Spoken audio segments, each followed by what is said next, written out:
क़ायद जनाब बैरिस्टर असदुद्दीन अवैसी साहब, मुझे आज खुशी है उत्तर प्रदेश आने के लिए। आज पहली मर्तबा मैं उत्तर प्रदेश में किसी सियासी जलसे में शरीक हुआ हूँ। मुझे बताया गया था कि उत्तरौला के हमारे उम्मीदवार डॉक्टर अब्दुल मन्नान साहब है, लेकिन मेरे हिसाब से उत्तर प्रदेश में जहाँ जहाँ पर भी मजलिस इत्तेहादुल मुस्लिमीन चुनाव लड़ेगी, वहाँ के हर उम्मीदवार का नाम बैरिस्टर असदुद्दीन अवैसी है। चेहरा डॉक्टर मन्नान साहब का हो सकता है, वोट आप डॉक्टर मन्नान साहब को देंगे, लेकिन इस वोट के जरिए जीत हासिल होगी सही मानों में किसी की, तो वो मेरे क़ायद बैरिस्टर असदुद्दीन अवैसी साहब की जीत होगी। इतने सालों तक मेरे भाइयों हमने क्या किया, ये आप भी अच्छी तरह से जानते हैं और मैं भी अच्छी तरह से जानता हूं। कुछ दिन पहले मैंने उत्तर प्रदेश के मुख्यमंत्री का एक बयान सुना था, जिसमें उन्होंने ये बताया था कि एक शख्स यहां पर उत्तर प्रदेश में आ रहा है, सीएए एनआरसी के बारे में वो लोगों को भड़का रहा है। एक तरीके से उन्होंने बिना नाम लिए हमें धमकाने की कोशिश की, डराने की कोशिश की। मैंने सोचा बहुत हो चुका, अब जाना पड़ेगा और जवाब भी देकर आना पड़ेगा। जिस अंदाज में मुख्यमंत्री साहब आपने मेरे क़ायद बैरिस्टर असदुद्दीन अवैसी साहब के बारे में जो कहा, उसका जवाब सिर्फ अकेले मैं नहीं, सिर्फ अकेले उत्तरौला के मुसलमान नहीं, बल्कि इस मुल्क के तमाम मुसलमानों की तरफ से जिस लहजे में आपने हमसे कहा है, उसी लहजे के अंदर हम आपको जवाब देना चाहते हैं। सुनिए, जरा गौर से सुनिए, जहां कहीं पर भी बैठे हैं जरा गौर से सुन लीजिए। राहत इंदौरी साहब का नाम तो सबने सुना होगा। उन्होंने एक बात कही थी, मेरा जवाब उन्हीं की जबानी ये है, कुछ मैं कहूंगा कुछ आप कहेंगे मेरे साथ। सभी का खून शामिल है इस मिट्टी में, सभी का खून शामिल है इस मिट्टी में। ये मुल्क तुम्हारे,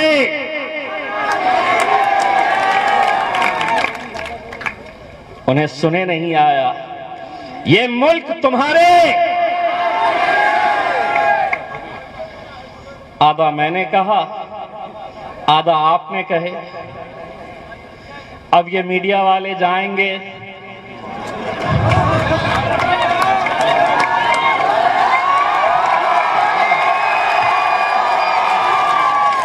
कुछ बोले क्या, केस बनता क्या? वो बोलेगा कि नहीं केस बनाओ क्योंकि मेरे बाप के बारे में बोला गया। पुलिस वालों को बोलेंगे कुछ तो निकालो, पुलिस वाले बोलेंगे कि साहब नहीं, अब ये बहुत होशियार हो चुके हैं, आधा ये बोलते हैं आधा ये बोलते हैं। वो बोलेगा नहीं कुछ तो बनाओ, पुलिस वाले बोलेंगे बनेगा साहब, ये बनेगा। जानते हैं क्या है बाबा जी का?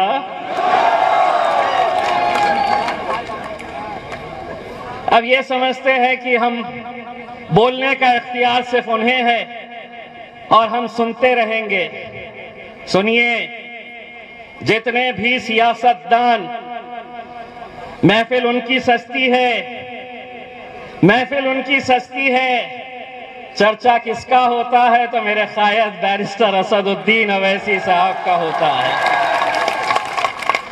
रात में सोते हैं तो इनका नाम लेके सोते हैं, उठते हैं तो इन्हीं का नाम से उठते हैं। आज क्या बोलेंगे, आज क्या करेंगे?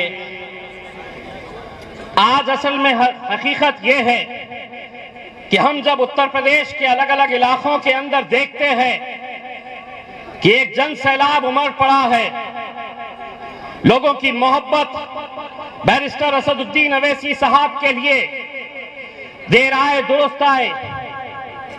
दोस्तों, अगर यहां पर कोई मुझे जानता नहीं है तो मैं अपना तारुफ इस नजरिए से करवाना चाहता हूं कि मैं सिर्फ एक सांसद नहीं हूं, हमारी पहचान ये भी है कि हमने महाराष्ट्र में शिवसेना के गढ़ में उन्हें हराकर हमारे झंडे को हमने लहराया है। बड़ा गर्व था, बड़ा घमंड था, ये हमारा गढ़ है। हमने कहे उसी गढ़ में तुम्हें हम, और मुमकिन है बशर्ते कि हमें एक ताकत बनकर खड़े रहने की जरूरत है।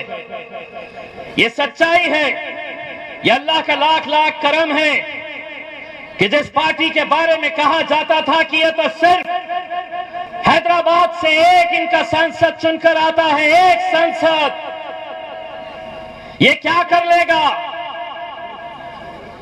अल्हम्दुलिल्लाह अब एक नहीं है। मैं जब चुनकर गया तो भाजपा के एक सांसद ने मुझसे पूछा, अच्छा आप ही हैं MIM से जो चुन के आए हैं? अल्लाह जी हम ही हैं। तो बोले कितने चुन के आए हैं आप लोग? मैंने कहा 11 चुन के आए हैं। तो बोले 11? अल्लाह 11, एक और एक आपके लिए 2 होते होंगे, एक और एक हम दोनों जब बैठते हैं तो 11 की ताकत रखते हैं। बहुत तकलीफ होती है। बोले पहले वो तो बोलते थे, अब ये दूसरा भी आया है तो बहुत बोलता है। बोलेंगे, क्योंकि 70 सालों से तुम बोलते थे, हम सुनते थे, अब हम बोलेंगे और तुम्हारे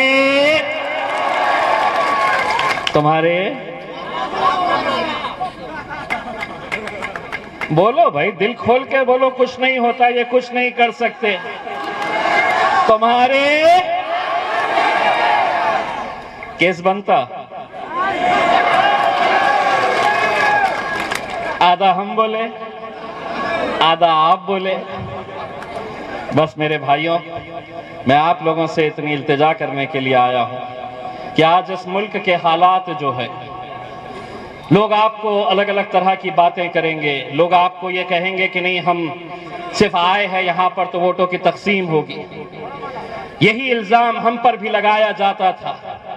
आज फख्र है हमें कि पूरे महाराष्ट्र के अंदर एक सांसद चुन के आता है मुसलमानों का, एक सांसद।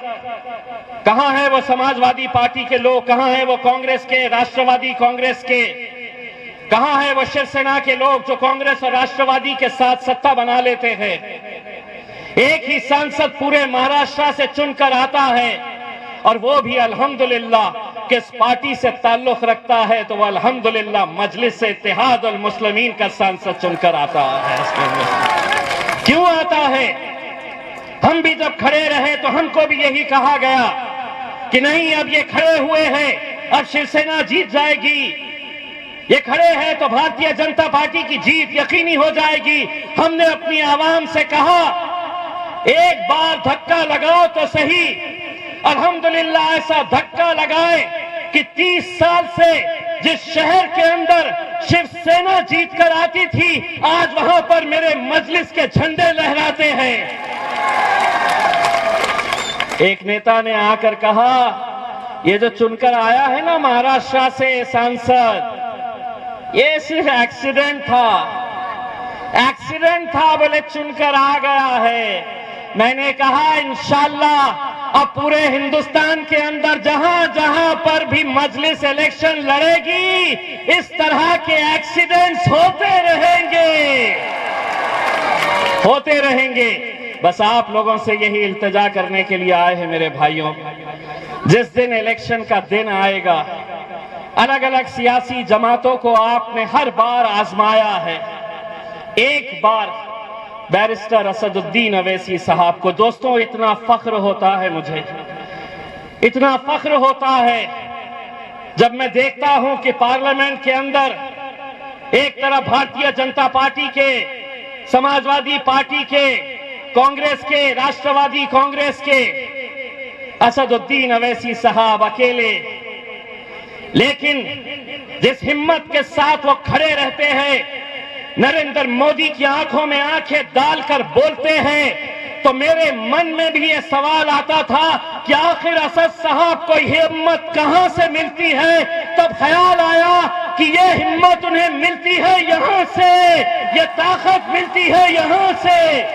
तुम साथ में हो तो हम हर मुकाबला करने के लिए तैयार हैं। आपसे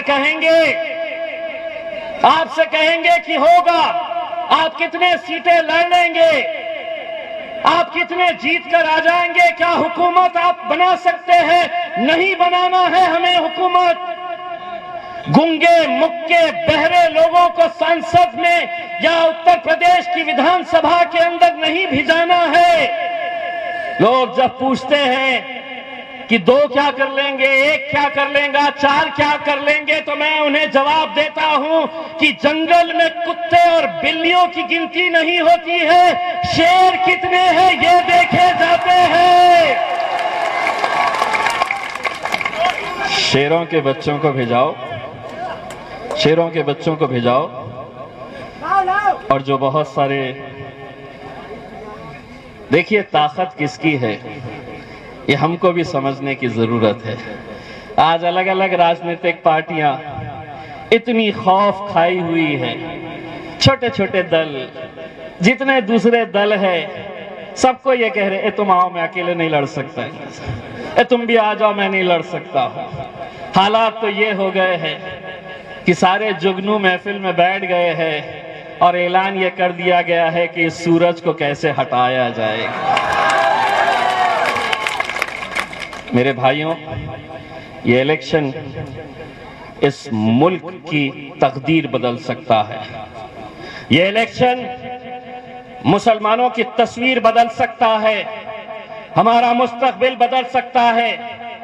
सिर्फ एक चुनावी क्षेत्र की हम बात नहीं कर रहे हैं। जितनी सीटें उत्तर प्रदेश से मजलिस को मिलेगी, आप ये समझ लीजिएगा कि पूरे हिंदुस्तान के अंदर हमारी सियासत, हमारी क़यादत जिंदा होगी, और उसे जिंदा करने का अगर किसी के सर पे सहरा जाएगा तो मेरे कायद के ऊपर जाएगा, जिन्होंने इस मुल्क के मुसलमानों को सिखाया है कि इस मुल्क के अंदर रहना है, जीना है, तो सर ऊंचा करके, सर अपना सीना चौड़ा करके चलो। ये सीख हमें मिली है।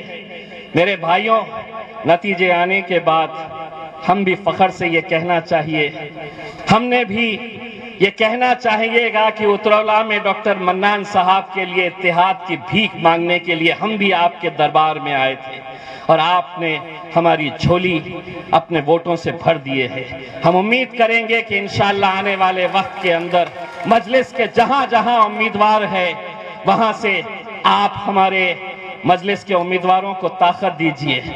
दोस्तों, मुझे मालूम है कि मेरा आपका रिश्ता क्या है। मैं जब इलेक्शन में खड़ा हुआ था, आपने मुझे वोट नहीं डाला, आप डाल नहीं सकते, लेकिन मेरे जीत में, हमारी जीत में आप लोगों का बहुत बड़ा हाथ है। वो किस तरह से कि इलेक्शन मैं लड़ रहा था, लेकिन अल्लाह की बारगाह में सिजदा आप लोगों ने किया था कि अल्लाह इन्हें जिता दे। वो रिश्ता था हमारा। लोग कहते हैं कि शिवसेना का गढ़ था, तुम जीते कैसा, तुम कैसा जीत सकते हैं? जहां पर पूरे मुल्क के अंदर मोदी की लहर चल रही थी और वहां औरंगाबाद जैसे शहर से मजलिस अपना झंडा लिए आगे चल रही थी। मैं लोगों को कहता हूं कि वोट तो मिले ही थे, लेकिन हमारी जीत दुआओं से भी हुई है। अल्हम्दुलिल्लाह दुआओं से हुई है। सिर्फ वोट ही नहीं करना, आप लोग मजलिस की कामयाबी के लिए दुआ भी करिएगा, क्योंकि एक तड़प जो हम बैरिस्टर असदुद्दीन अवैसी साहब के अंदर देखते हैं दोस्तों, शायद ही हिंदुस्तान में ऐसा कोई नेता होगा जो दिन देखता है ना रात देखता है। सिर्फ यही तड़प है कि आपके अंदर एक एक असदुद्दीन अवैसी को तैयार करे। और इंशाअल्लाह हम यहाँ उम्मीद करते हैं कि आप लोग यहाँ पर डॉक्टर मन्नान साहब के अंदर भी आप बैरिस्टर असदुद्दीन अवैसी साहब को देखेंगे। बहुत बहुत शुक्रिया। वाखिर दावाना अल्हम्दुलिल्लाह।